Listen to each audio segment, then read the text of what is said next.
Okay, sa part 1 video, na-discuss natin ang dalawang strategy kung paano gumawa ng isang electronic configuration chart.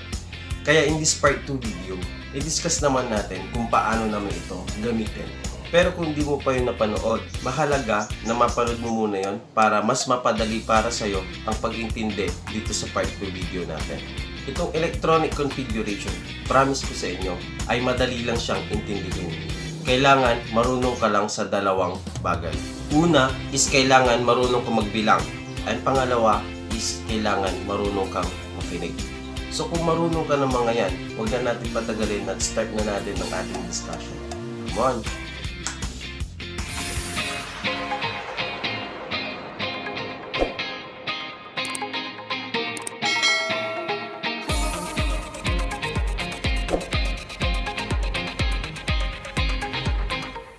So welcome back sa ating whiteboard.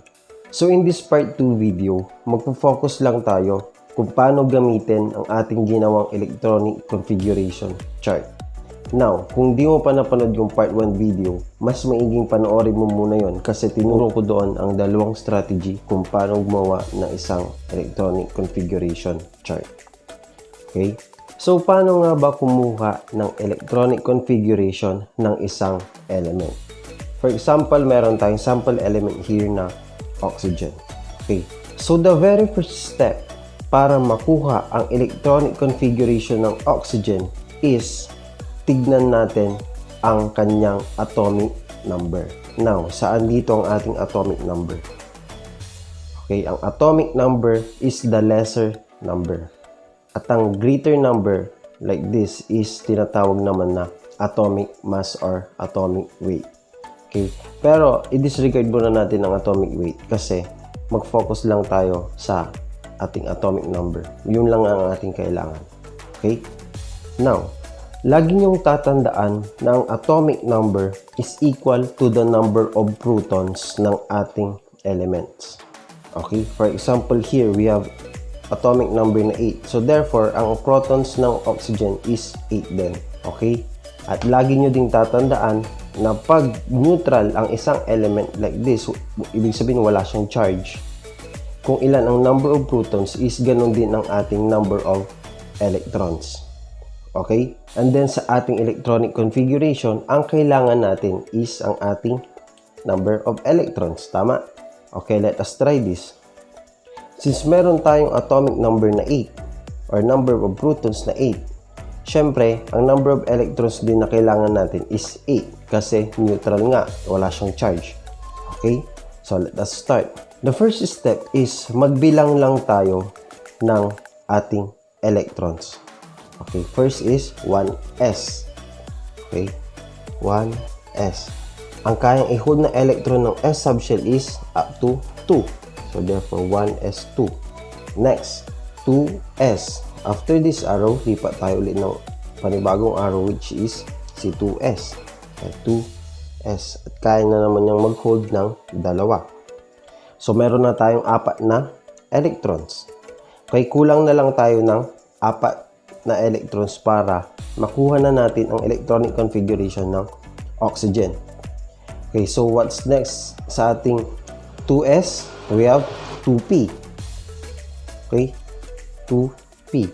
At ang p subshell ay kaya mag-hold up to 6 electrons.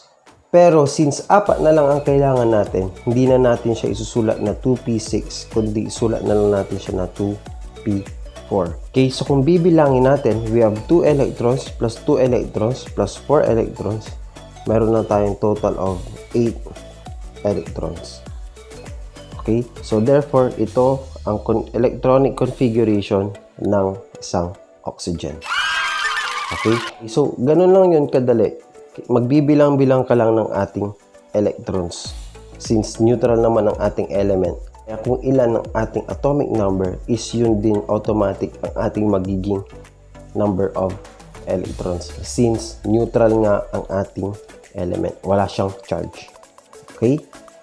So, kung medyo malabo pa yan, let's have another example. Okay, in this example, meron naman tayong sample element na calcium. Okay, again, wala na naman siyang charge. So, therefore, neutral siya. So kung ilan ang ating atomic number is automatic siya din ang magiging ating total number of electrons. Okay, so let us try. Tignan natin ang ating electronic configuration ng calcium. Okay, so kailangan natin ng 20 na total number of ating electrons. So let us start sa ating 1s. Okay, 1s. Again, kaya niya ulit mag-hold up to 2 electrons. Next is 2s. 2s. Kaya niya ulit mag-hold up to 2. Next is 2p. Ang p subshell kaya niya mag-hold up to 6. So, meron na tayong 2 plus 2 plus 6. Ay, meron na tayong 10. So, kailangan pa natin ng 10 more electrons. Okay, what's next with 2p? Next is 3s. So, 3s. Ang s subshell, kaya naman niya mag-hold up to 2 electrons. Okay, next is 3p. Pagkatapos ng 3s, next is 3p. So, 3p, 6. 6 yun. Next is, so ilan na? Meron na tayong total of 18 electrons. So, kailangan pa natin ng 2 more electrons. Okay, what's next with 3p? Next is 4s. 2. Okay? So, ngayon, meron na tayong total of 20 electrons. Okay, kung bibilangin natin yan, 2 plus 2 plus 6 is 10. Plus 2 plus 6 plus 2 is 20 electrons. So, therefore, ito ang electronic configuration ng calcium. Now, meron tayong dalawang paraan para magsulat ng electronic configuration ng isang element. Pag ganitong medyo mahaba na, meron siyang another way or yung condense na tinatawag. Okay? So, ganito lang yon. Titingin lang tayo sa pinakalas na p subshell na nag-contain ng 6 electrons or yung maximum electrons.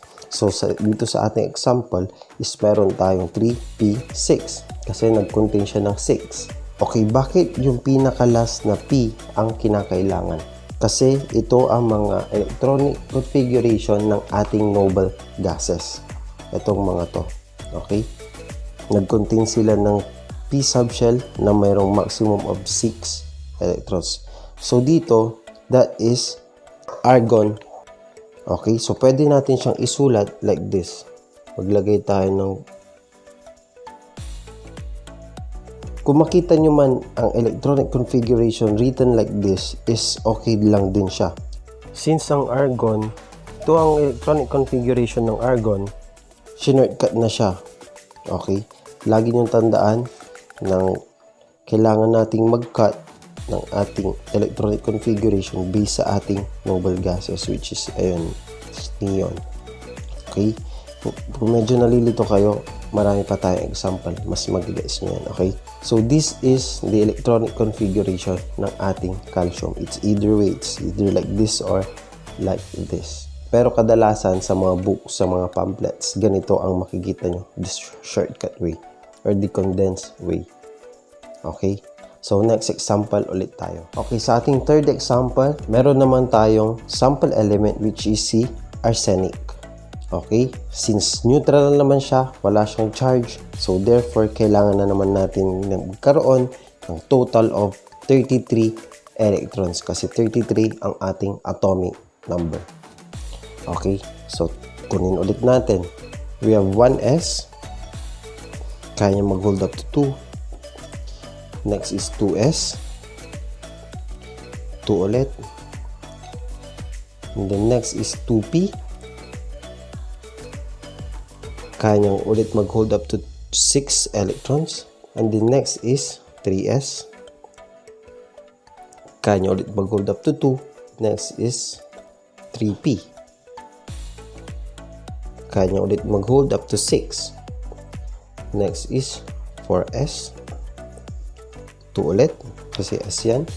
So, ilan na? We have 20 electrons. So, kailangan pa natin ng 13 since 33 ang ating hinahanap. So, anong susunod sa ating 4s? We have 3d. 3d. Now, this subshell is kaya niya mag-hold up to 10 electrons. So, pwede pa. 3d10. Now, meron na tayong 30 electrons. So, kailangan na lang natin ng 3. Okay? So, what's next with 3d? Next is 4p. 4p. Kaya niyang mag-hold up to 6. Pero since 3 na lang ating kailangan, di na natin siya isulat into 4p6, kundi 4p3. So, meron na tayong total of 33 electrons. Okay, so kung bilangin natin, 2 plus 2 plus 6, 10. 2 plus 6 plus 2, 20. Plus 10 plus 3. So, meron na tayong total number na 33 electrons. 33. Okay? So, this is the electronic configuration ng ating arsenic. Okay? Pero, the other way around ulit, ang ating condensed way, tignan ulit natin ang ating subshell na P na nagnanamit ang total of 6 electrons. Okay, so therefore, ikakat natin ito dito at tignan natin ang ating periodic table of elements. Since 3p6 yan, meron tayong 3p, 1, 2, 3, and then p block, and then 6. 1, 2, 3, 4, 5, 6. So, therefore, argon ang kanyang noble gas. Okay? So, we can write this way. Argon. And then, karugtong niya is 4s2, 3d10, 4p3. So, ito ang ating condensed way ng ating arsenic. Okay, instead na isulat mo siya ng ganito kahaba, pwede siyang maging ganito. Okay, pero sa mga sagot nyo sa exams o sa mga quizzes, hindi naman na ito nire-require kasi kailangan mo ng periodic table para makita mo kung ano yung element na na-meet ang P subshell na merong full electrons na 6. Okay?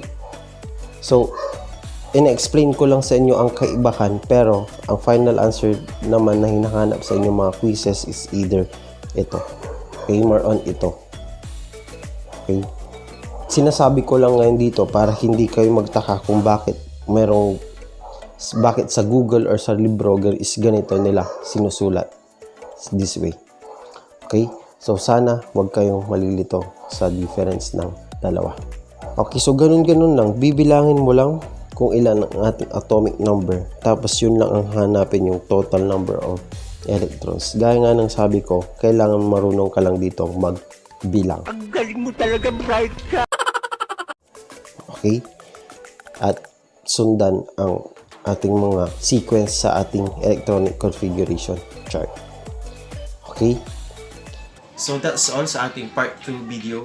At sa part 3, mag-focus naman tayo sa electronic configuration ng mga atoms na may charge o yung tinatawag na ions.